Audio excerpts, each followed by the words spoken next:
Hello, dear students, how are you?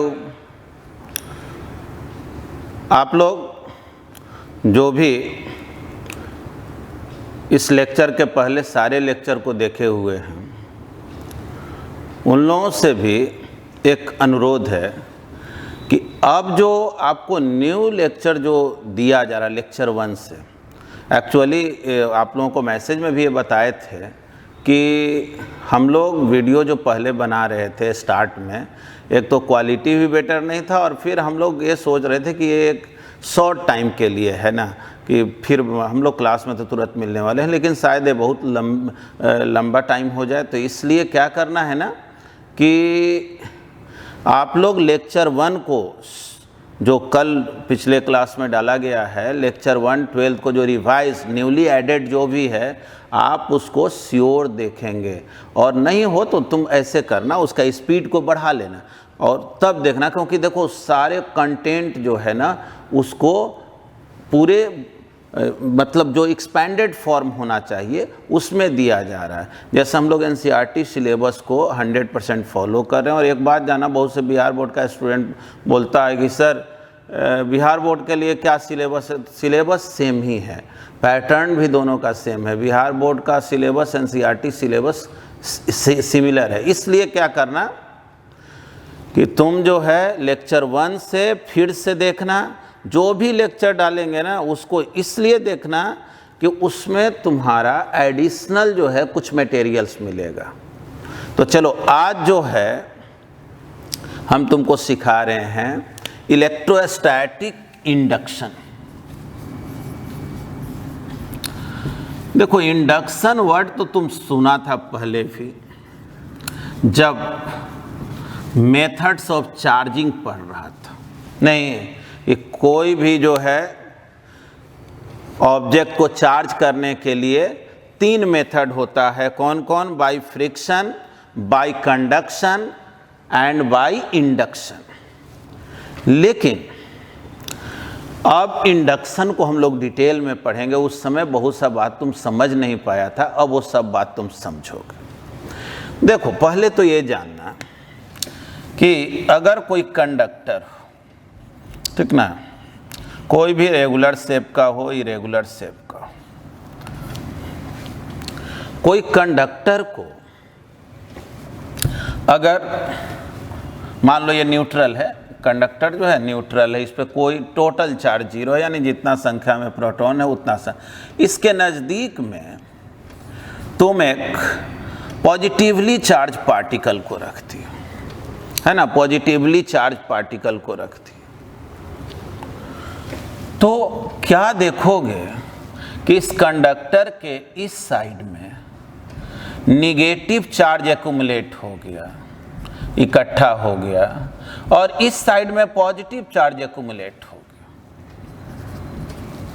गया। ऐसा पहले हुआ क्यों?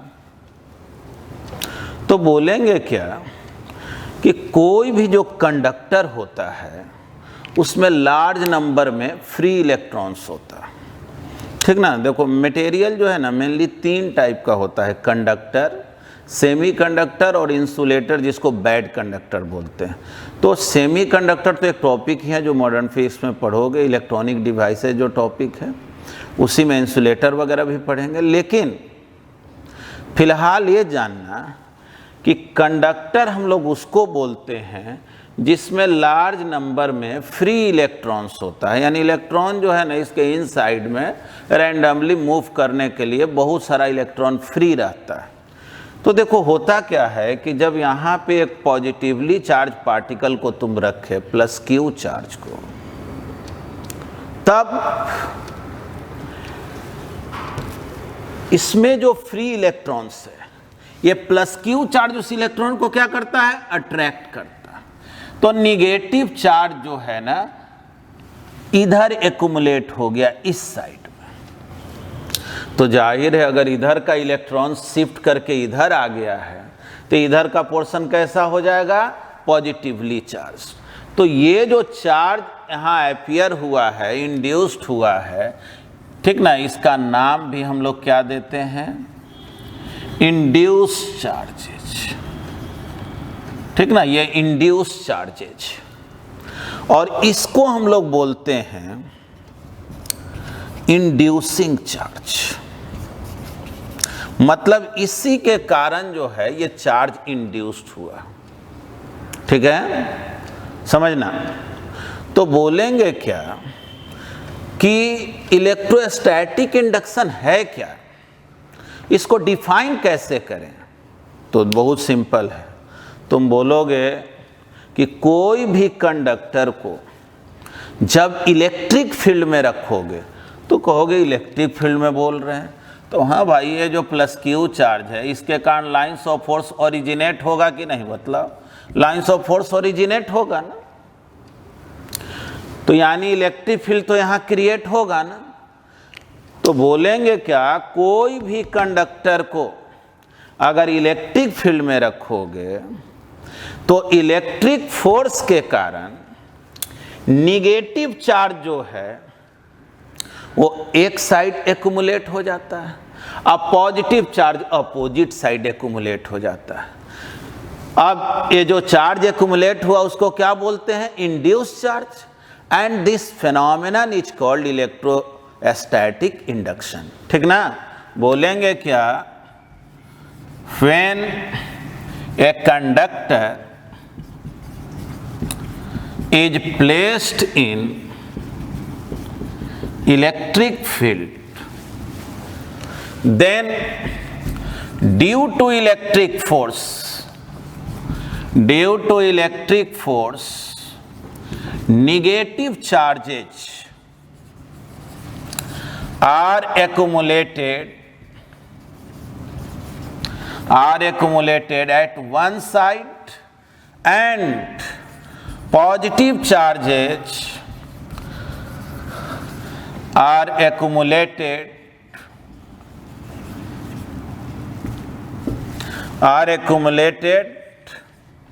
on opposite side। ठीक ना, बोलेंगे क्या, these charges are called induced charges, and this phenomenon is called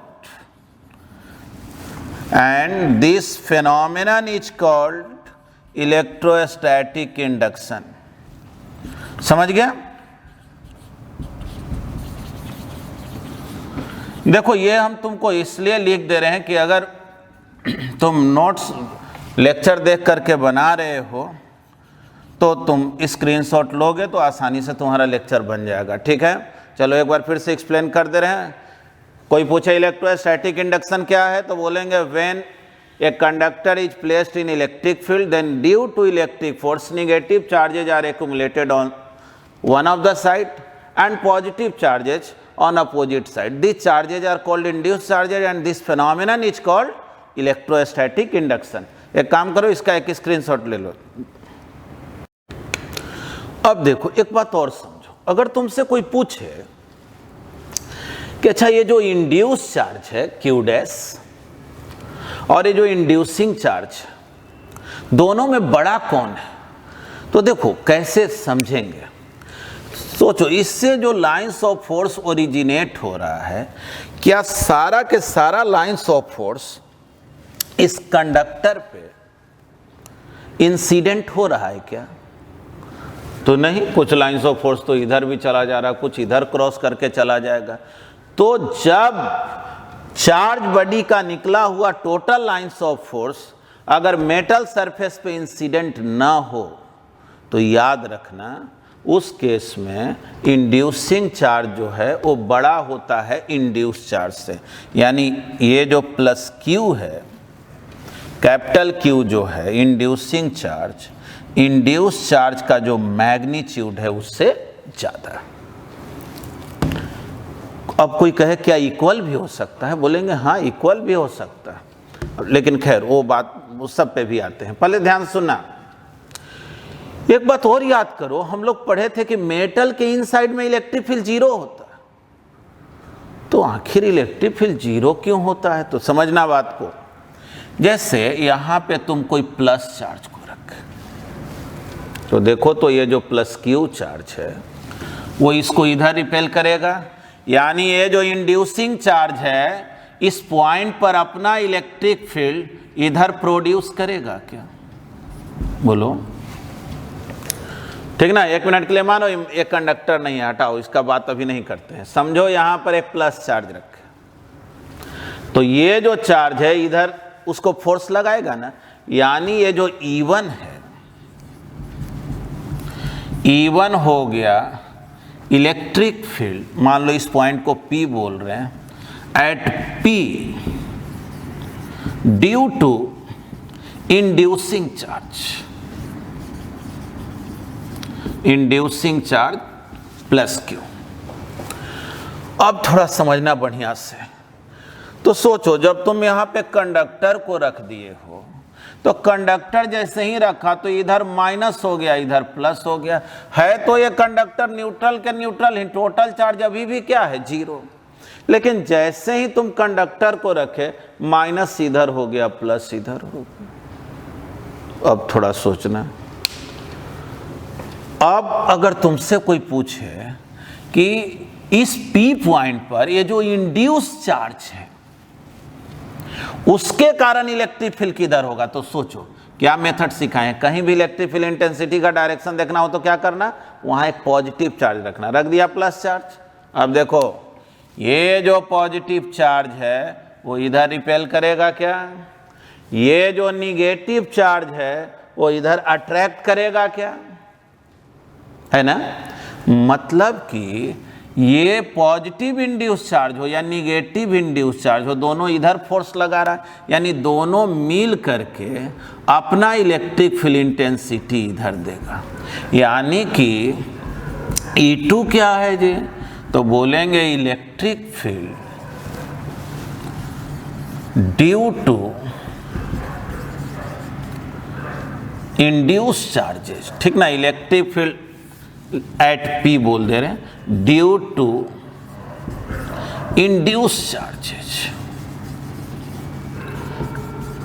ठीक ना। माइनस Q डैश और प्लस Q डैश दोनों मिलकर के E2 इलेक्ट्रिक फील्ड इधर दिया, यानी इस पॉइंट पर दो इलेक्ट्रिक फील्ड है, ठीक ना। एक है डायरेक्टेड टुवर्ड्स राइट और एक है डायरेक्टेड टुवर्ड्स लेफ्ट। और हम लोग क्या देखते हैं कि कंडक्टर के केस में ये E1 और E2 हमेशा इक्वल होता है, और इसी वजह से नेट इलेक्ट्रिक फील्ड कंडक्टर के अंदर 0 होता है, ठीक ना। We see that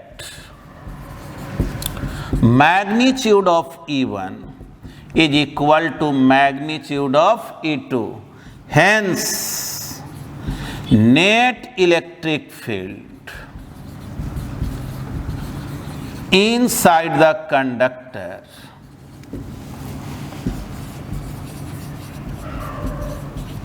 is 0. ठीक ना, समझ गया। जब भी जो है कोई कंडक्टर को तुम इलेक्ट्रिक फील्ड में रख दोगे तो उसके सरफेस पे चार्ज का ऐसा एक्युमुलेशन होता है जिससे कि इसके इनसाइड का नेट इलेक्ट्रिक फील्ड इंटेंसिटी 0 हो जाए। अब देखो, अगर मान लो तुमसे कोई कहेगा कि अच्छा सर, अगर ये जो प्लस Q चार्ज है, कैपिटल Q, इसका वैल्यू बढ़ा दें तो बोलेंगे इसका वैल्यू बढ़ाओगे ना तो इंड्यूस चार्ज का वैल्यू ऑटोमेटिकली बढ़ जाएगा, और इसका अगर इलेक्ट्रिक फील्ड ज़्यादा हो जाएगा, E1 बढ़ेगा, इसको बढ़ाओगे तो E1 बढ़ जाएगा, तो फिर इंड्यूस चार्ज बढ़ जाएगा, E2 भी बढ़ जाएगा, लेकिन नेट इलेक्ट्रिक फील्ड क्या रहेगा? 0। याद रखो, मेटल के इनसाइड में नेट इलेक्ट्रिक फील्ड को क्या होना है? 0। तो इसीलिए हम लोग ये भी लाइन बोल देते हैं कि the induce charges are distributed on the surface of conductor in such a way that net electric field inside it becomes 0. ठीक ना। Induced charges are distributed on the surface of conductor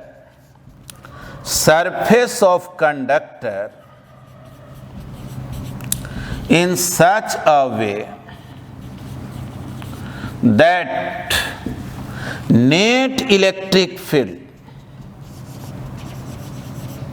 inside it becomes 0. समझ गया? तो चलो इसका भी एक screenshot ले लो। अब हम लोग कुछ एग्जाम्पल देखते हैं। सपोज करो एक हॉलो स्फेरिकल कंडक्टर है, समझो कि मेटल का बना हुआ फुटबॉल, हॉलो स्फेरिकल कंडक्टर,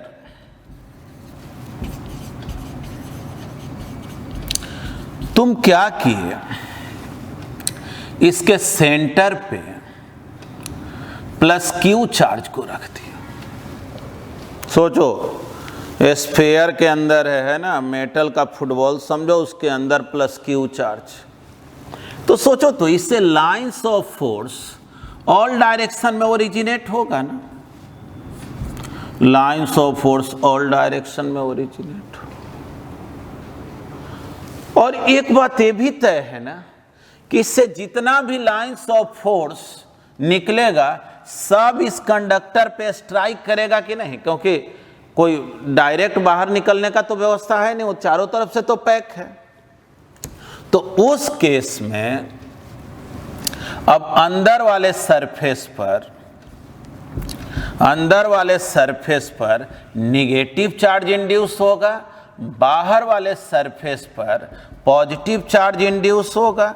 ऐसे भी थोड़ा सोचो ना, ये प्लस क्यू चार्ज, तो जाहिर है इसके कारण जो है ना निगेटिव चार्ज इधर अट्रैक्ट होगा, तो इस साइड में जो है निगेटिव चार्ज एक्युमुलेट हो जाएगा और इधर पॉजिटिव चार्ज। लेकिन इस केस में एक चीज़ देख लो, ये अगर प्लस क्यू है तो ये भी मैग्नीट्यूड में वही है। यानी कि इस एग्जाम्पल में हम लोग सीखें कि अगर चार्ज से निकला हुआ total lines of force conductor पे इंसिडेंट हो तो उस केस में induce charge and inducing charge both are equal. देखो तो ये इंड्यूसिंग चार्ज है, इंड्यूस बोलेंगे ना तो बोलेंगे क्या, in this case inducing charge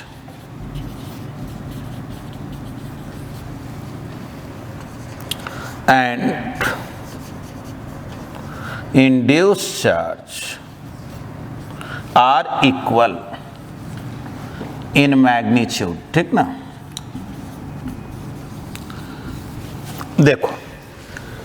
देखो इरेगुलर शेप का भी अगर क्लोज कंडक्टर हो, मान लो ये हॉलो कंडक्टर है, ये तो रेगुलर शेप ना हुआ, स्फेरिकल हुआ, ये भी जो है ना हॉलो कंडक्टर है। इसमें भी तुमसे अगर कहा जाए वह इसके सेंटर पे हम प्लस क्यू चार्ज रख दिए, बतलाओ इंड्यूस चार्ज क्या होगा, तो बोलेंगे देखो भाई इससे जितना भी लाइंस ऑफ फोर्स निकलेगा सबको तो भाई इस पे स्ट्राइक तो करना ही पड़ेगा। तो इतना तय है कि इधर चार्ज जो एक्युमुलेट होगा वो माइनस क्यू, इधर जो होगा वो प्लस क्यू। हाँ, तो आपसे कोई कहे कि वो आखिर ये दोनों में फ़र्क क्या है, रेगुलर शेप इरेगुलर शेप, तो बोलेंगे देखो फ़र्क है। फ़र्क जो है ना वो ये टोटल अमाउंट ऑफ चार्ज का नहीं, फ़र्क क्या चीज़ का है,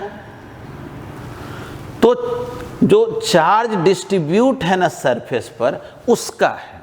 आगे वैसे तुम सीखोगे, जैसे मान लो कोई कंडक्टर जो है ना वो इस तरह का शेप लिए हुए है, सपोज करो इस तरह का शेप लिए हुए है, और इसको तुम कुछ भी चार्ज दोगे ना तो क्या देखोगे कि जिधर वो पॉइंटेड है वहाँ चार्ज का डेंसिटी ज़्यादा हो जाता है, और जिधर फ्लैट पार्ट होता है उधर चार्ज का डेंसिटी कम हो जाता है। जैसे देखो इधर जो है ना हम कुछ ज़्यादा गैप पर चार्ज दिखाए हुए हैं, ज़्यादा गैप पर चार्ज, और यहाँ जहाँ पे समझो ये पॉइंटेड होते जा रहा है वहाँ पे चार्ज का डेंसिटी ज़्यादा हो जाता है। ये क्यों होता है ये सब हम लोग आगे समझेंगे, लेकिन फिलहाल ये तुम जानना, जैसे यही पेन है, अगर ये पेन मेटल का बना हुआ रहे तो अगर इसको कुछ भी चार्ज दोगे ना तो जो इसका पॉइंटेड एंड है, ये किनारे वाला पॉइंट है, क्या देखोगे ना इधर चार्ज का एक्यूमुलेशन बहुत ज़्यादा हो गया, ठीक ना। कैपेसिटर जब चैप्टर पढ़ेंगे ना तो उसमें एक टॉपिक है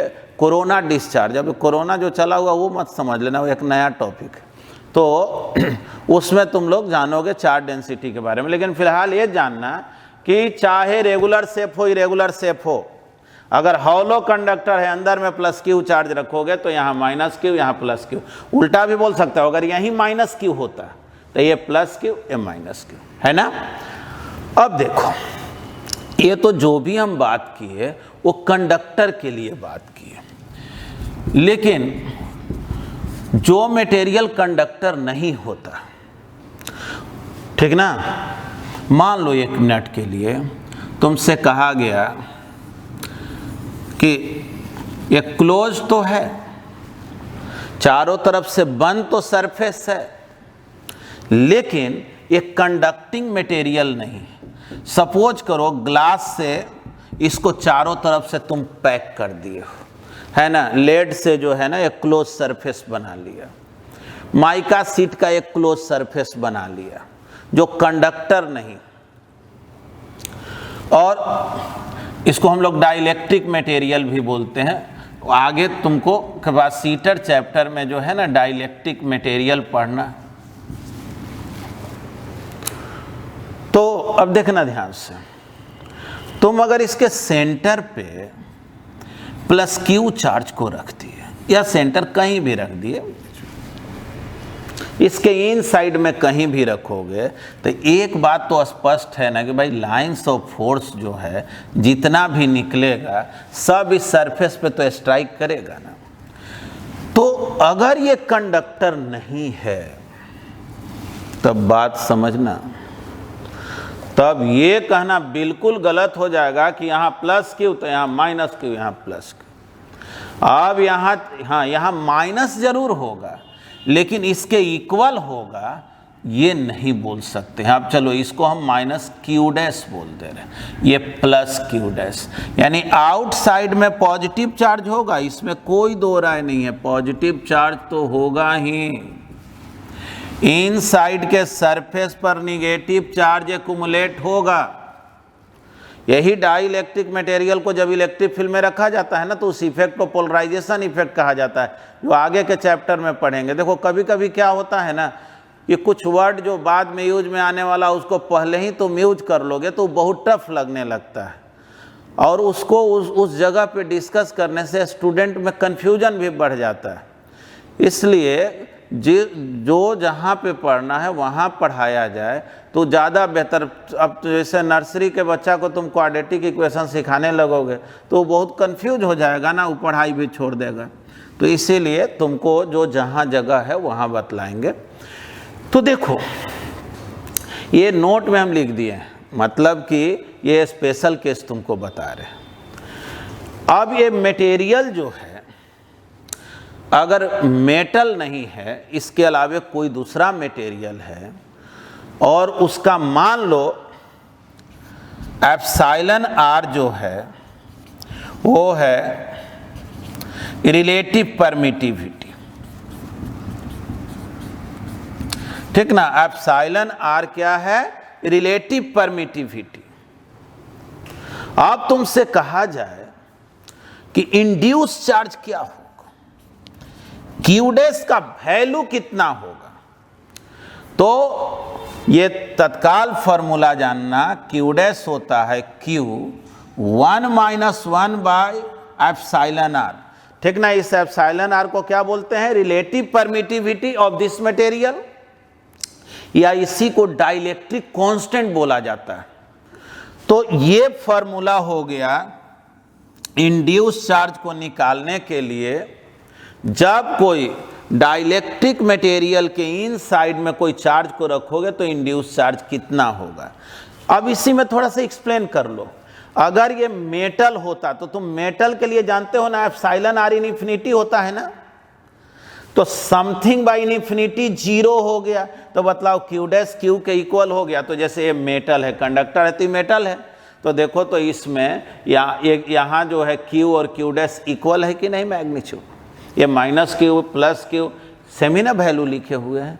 तो क्या समझा कि अगर मेटल रहेगा तब तो इंड्यूसिंग चार्ज इक्वल होगा अगर क्लोज कंडक्टर के इन साइड में चार्ज, लेकिन अगर डाइलेक्ट्रिक मटेरियल हो, नॉन मेटल हो, मेटल के अलावे कुछ हो, तो उस केस के लिए ये फार्मूला और ये भी फार्मूला का प्रूफ हम लोग पढ़ेंगे, लेकिन कैपेसिटर चैप्टर में। पहले तुम इसका स्क्रीनशॉट एक ले लो।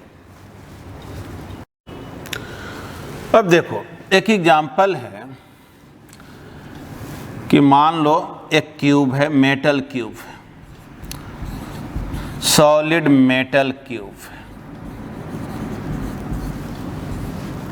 कंडक्टर है, जाहिर है मेटल है। तो तुमसे कहा गया कि एक प्लस क्यू चार्ज को इसके सेंटर से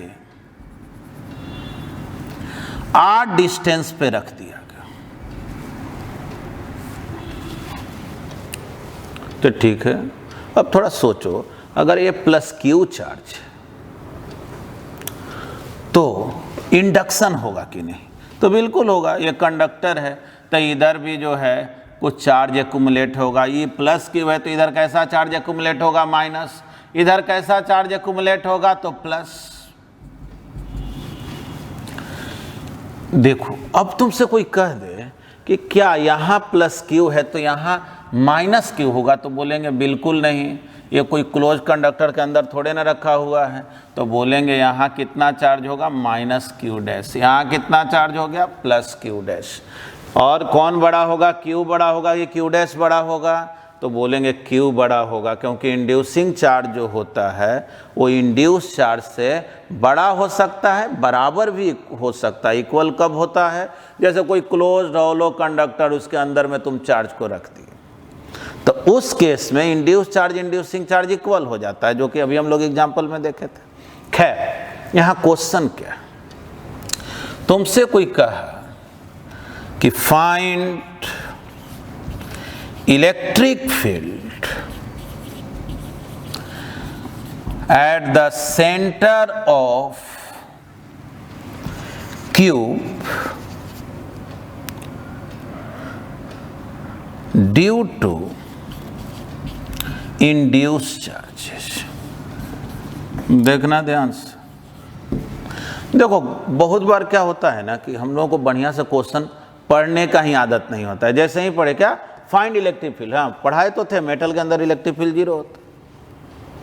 हाँ गलत तो नहीं बोल रहे, मेटल के अंदर इलेक्ट्रिक फील्ड 0 होता है, लेकिन ये पूछा कौन है? पढ़ोगे तब ना। Find electric field at the centre of the cube due to induce charges. कह रहा ये दोनों चार्ज जो है ना वो कितना इलेक्ट्रिक फील्ड देगा, ये बतलाओ। देखो अब ये हमेशा याद रखना, जब भी किसी क्वेश्चन में कहे ना इंड्यूस चार्ज कितना इलेक्ट्रिक फील्ड प्रोड्यूस करेगा, तो तुम ये सोचना कि अगर इंड्यूस चार्ज यहां नहीं होता तब यहां इलेक्ट्रिक फील्ड होता कि नहीं होता। यानी समझो, एक मिनट के लिए मान लो ये मेटल नहीं है, हटाओ इसको, और ये प्लस क्यू चार्ज है। बोलो तो ये प्लस क्यू चार्ज यहाँ इलेक्ट्रिक फील्ड देगा कि नहीं? सोचो यहाँ अगर कोई टेस्ट पॉजिटिव चार्ज रखोगे तो इधर रिपेल करेगा ना। यानी कि इतना तो तुम समझ रहे हो ना कि ये मेटल रहे चाहे मत रहे, यहाँ ऑलरेडी इसका तो इलेक्ट्रिक फील्ड है ना, और उसके इलेक्ट्रिक फील्ड को क्या चीज से डिनोट किए? E1।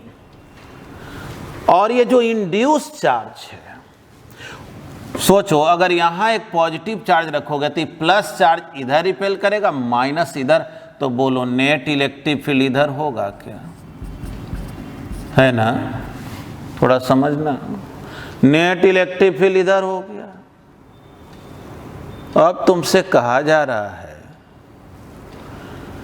कि हमसे तो E2 का वैल्यू पूछा गया है, आप तो नेट बात कर रहे हैं। बोलेंगे कि देखो E2 ही निकलेगा, इतना तुमको मालूम है ना कि नेट इलेक्ट्रिक फील्ड 0 है।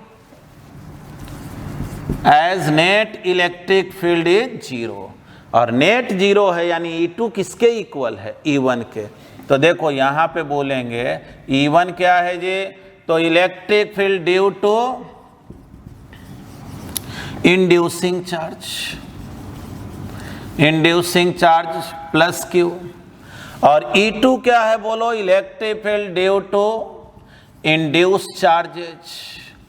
अब बताना, तुमसे अगर कोई पूछे E2 कितना, अब दोनों मिल करके जब 0 है, सोचो ये जो पेन है इधर लग रहा है 10 न्यूटन और इधर कितना लग रहा है ये हमको नहीं मालूम, लेकिन ये पेन रुका हुआ, नेट फोर्स 0 है, तो तुम क्या बोलोगे?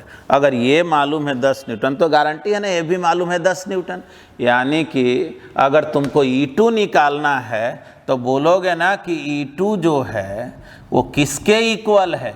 E1 के इक्वल है। और E1 तो निकालने आता ही है ना तुमको, बोलो E2 किसके इक्वल है? E1 के। और E1 कितना होगा? तो बोलेंगे E1 हो गया 1/4 पाई एप्सिलॉन नॉट Q/r², है ना? समझ लो, यानी हमसे पूछा गया था कि बतलाओ इस पॉइंट पर इंड्यूस चार्ज के कारण इलेक्ट्रिक फील्ड क्या होगा। तो हम बोले कि भाई इंड्यूस चार्ज के कारण क्या होगा ये मुझे नहीं मालूम, लेकिन नेट जो इलेक्ट्रिक फील्ड है ये मुझे मालूम है, क्या है? 0। तो जाहिर है जितना E1 होगा उतना ही E2 होगा, यानी ये जो प्लस Q चार्ज है यहां पे जो इलेक्ट्रिक फील्ड जितना दे रहा होगा, ठीक ना, उतना ही के इक्वल जो है ये इंड्यूस चार्ज भी दिया होगा, तब ना नेट इलेक्ट्रिक फील्ड 0 हो गया। तो देखो फिर से एक बार एक्सप्लेन कर दे रहे हैं, जब भी तुमसे इंड्यूस चार्ज का इलेक्ट्रिक फील्ड पूछे ना तो तुम ऐसे सोच लेना कि अगर ये कंडक्टर ना रहे तब सोचो ये प्लस Q चार्ज यहाँ कितना इलेक्ट्रिक फील्ड देगा, तो जाहिर है इतना इलेक्ट्रिक फील्ड देगा, तो बोलेंगे इंड्यूस चार्ज उतना ही देगा, तब ना ये कैंसिल हो पाएगा। तो चलो यहाँ तक तो सीख गया। तो इसको भी जो है कि स्क्रीनशॉट तुम लोग ले लो। देखो अब जो है ना हम लोग चार्जिंग बाय इंडक्शन, ये पहले भी बात किए थे, जिस समय उस पढ़ाए थे ना, तो उस समय बहुत सा बच्चा जो है कमेंट बॉक्स में लिखा था कि सर चार्जिंग बाय इंडक्शन में प्रॉब्लम। अब देखो अभी इंडक्शन बता दिए हैं तो अब तुमको एकदम प्रॉपर वे में सब बात समझ में आएगा। सपोज करो एक पॉजिटिवली चार्ज जो है ग्लास रॉड है। देखो ग्लास रॉड को पॉजिटिवली चार्ज अगर बनाना है तो ये बहुत ही सिंपल मेथड है। क्या करो, एक ग्लास रॉड लो और उसको सिल्क क्लॉथ पे जो है ना रब कर दो, रगड़ दो उसको। तुम क्या देखोगे ना कि वो रॉड जो है कुछ इलेक्ट्रॉन को लूज कर देता है और पॉजिटिवली चार्ज हो जाता है। अब देखो ये ग्लास रॉड है पॉजिटिवली चार्ज्ड, तुम क्या करो कि यहाँ पे एक कंडक्टर को रख दो, ठीक ना, कंडक्टर को रख दो। तब क्या होगा, कंडक्टर को रखोगे तो इतना तो जान रहे हो, इधर निगेटिव चार्ज एक्युमुलेट हो, इधर पॉजिटिव चार्ज एक्युमुलेट हो, है ना। ये हुआ फर्स्ट स्टेप। ये जो फिनोमिनन हुआ इधर माइनस और इधर प्लस, है ना, ये एक्चुअल में इंडक्शन के कारण ना हुआ, ठीक ना, ये इंडक्शन के कारण हुआ। एक साइड माइनस दूसरे साइड प्लस। अब जो है समझना इसको, दूसरे स्टेप में तुम क्या करो कि इस ग्लास रॉड को रहते भर में इसको जो है ना अर्थ से कनेक्ट कर दो। इस तरह का सिंबल जब यूज करें ना तो इसको बोलते हैं अर्थिंग, ठीक ना। ग्लास रॉड इधर है, ग्लास रॉड तो पॉजिटिवली चार्ज है, देखो इसको कांटेक्ट में नहीं ले गए। अब इधर तुम क्या देखोगे कि जो निगेटिव चार्ज है वो तो एज इट इज है, लेकिन इसका पॉजिटिव चार्ज जो है वो डिसअपीयर हो गया। वैसे तो हम लोग अर्थिंग बहुत डिटेल में पढ़ेंगे, तत्काल ये जानो कि सही मायने में होता क्या है कि अर्थ से जो है ना कुछ इलेक्ट्रॉन आया और इसके पॉजिटिव चार्ज को जो है न्यूट्रलाइज कर दिया। ठीक ना। और ये इस साइड जो चार्ज है, लेफ्ट साइड जो चार्ज है इंड्यूस चार्ज, इसको बाउंड चार्ज भी इस कंडीशन में नाम देते हैं। ठीक ना, ये बाउंड चार्ज है जो इसके वजह से अपीयर हुआ। अब तुम क्या करो कि इसको सेपरेट कर लो। जब इसको सेपरेट कर लोगे इस रॉड से, या कहो इस रॉड को तुम हटा दो, ठीक ना, और यहां पर एक स्विच बना लो अपने सुविधा के लिए। देखना, अभी ये स्विच जो है ना, ये वायर अर्थ से कनेक्टेड है। तुम चाहो तो इस स्विच को डिस्कनेक्ट कर सकते हो। अब क्या करो, ये ग्लास रॉड जो है इसको रिमूव कर लो, हटा दो। ग्लास रॉड को रिमूव कर दो, हटा दो, और ये जो स्विच है ना उसको ऑफ कर दो, यानी अर्थिंग से भी कनेक्शन को खत्म कर दो। अब बतलाओ तो ये स्फीयर कैसा हुआ, निगेटिव। जैसे ही इसको डिस्कनेक्ट करोगे ना, तो अब तो इधर कोई रॉड है नहीं कि निगेटिव चार्ज इधर रहेगा। अब अगले स्टेप में क्या होगा कि ये जो है बॉडी, अब चलो यहाँ से स्विच तार हटा दिए, ये कैसा बॉडी हो गया, तो निगेटिवली चार्ज बॉडी हो गया। ठीक ना, नेगेटिवली चार्ज बॉडी, अगर कोई मान लो कोई कंडक्टिंग स्फीयर को तुम नेगेटिवली चार्ज करना चाहते हो तो क्या मेथड है, एक पॉजिटिवली चार्ज रॉड को उसके नज़दीक में लाओ, है ना, कोई भी चार्ज बॉडी को लेकर के आओ।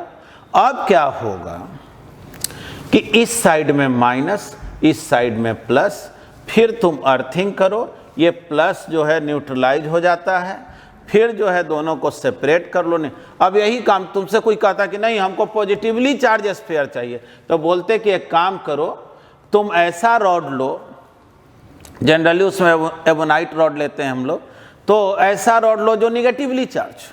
अगर ये निगेटिवली चार्ज होता तो इधर प्लस इधर माइनस होता, फिर अर्थिंग करते, माइनस वाला गायब हो जाता, ये प्लस वाला जो बाउंड चार्ज का रोल करता, और फिर तब तुमको क्या मिलता, पॉजिटिवली चार्ज स्फीयर मिलता।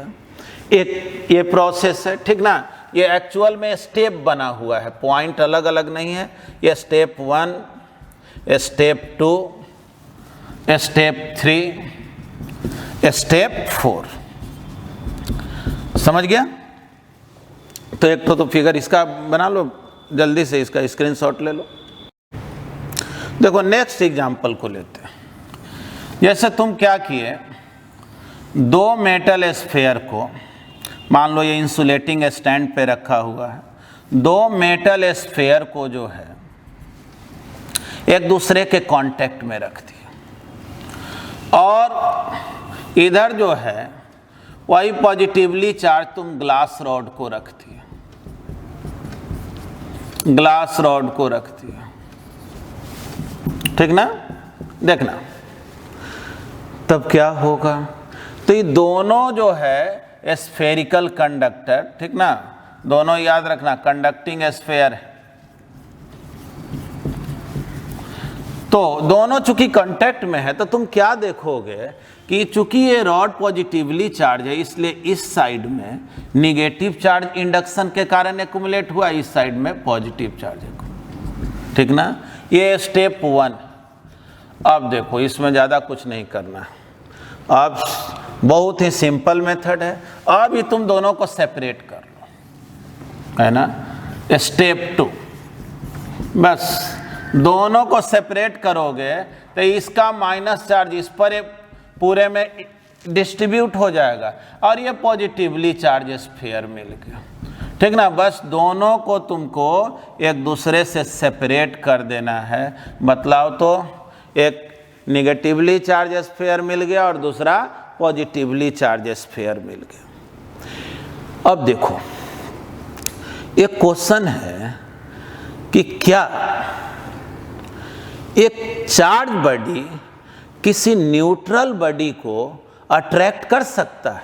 तो बोलेंगे हाँ बिल्कुल कर सकता है। देखो यही रीजन है ना कि तुमसे कहा जाता है कि कोई भी बॉडी चार्ज्ड है, ये कैसे पता चलेगा? क्या अट्रैक्शन का फोर्स जो है वो डिसाइड कर सकता है कि बॉडी चार्ज्ड है?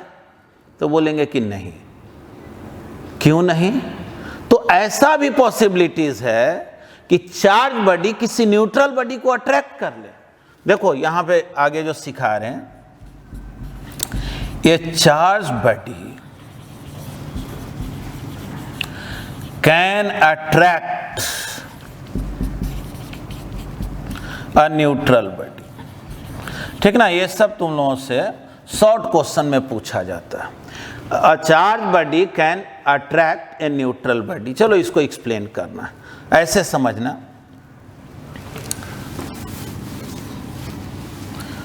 देखो तुम एक न्यूट्रल कंडक्टर को लिए, एक कंडक्टर, इसके नजदीक में तुम एक पॉजिटिवली चार्ज पार्टिकल को रख दिया, है ना। ये चार्ज पार्टिकल है या चार्ज बॉडी, जो कुछ भी कहो। अब देखना, इंडक्शन के कारण इस साइड जो है निगेटिव चार्ज एक्युमुलेट हुआ, ये माइनस क्यू डैश। इधर कौन एक्युमुलेट हुआ? पॉजिटिव चार्ज एक्युमुलेट हुआ। यानी ये जो प्लस क्यू चार्ज है वो निगेटिव चार्ज को अपने ओर अट्रैक्ट करेगा और पॉजिटिव चार्ज को रिपेल करेगा। तो देखो minus q dash is closer than plus q dash. नहीं, ये जो निगेटिव चार्ज है वो ज्यादा नजदीक है ना इस इंड्यूस चार्ज के। तो तुमसे कोई पूछे कि तब F1 बड़ा होगा कि F2 बड़ा होगा, अट्रैक्शन का फोर्स बड़ा होगा कि रिपल्सन का, तो बोलेंगे क्या कि as minus q dash is closer than plus q dash, hence F1 is greater than F2। तो बतलाओ तो जब F1 F2 से बड़ा होगा तो इधर अट्रैक्ट हो जाएगा कि नहीं। यानी याद रखना, कोई पॉजिटिवली चार्ज बॉडी के नज़दीक में कोई कंडक्टर रखोगे ना तो इस अट्रैक्ट होने लगता है। किस इफेक्ट के कारण? इंडक्शन इफेक्ट के कारण।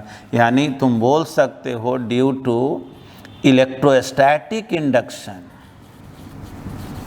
Electrostatic induction a charged body can attract a neutral body।